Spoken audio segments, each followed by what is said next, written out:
Hey everyone, friends! Welcome to the Weiler channel. Today I'll show how to make your booth in Roblox Prize Donut. Let's go to the stand that's not accepted. Press E, then click No. Here you can create your own stand. Press E again to set how it'll look.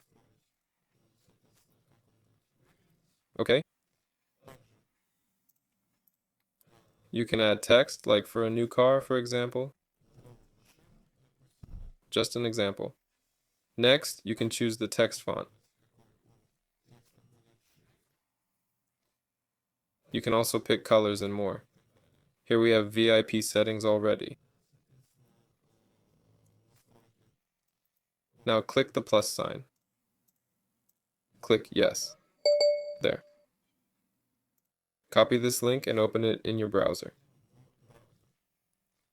Here it is. Now you can create a pass. See? Here's the image. Click Name, Description, then Create Pass.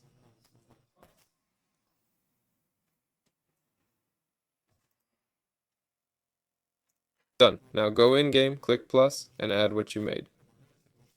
That's all, folks. This was Weiler. See you later.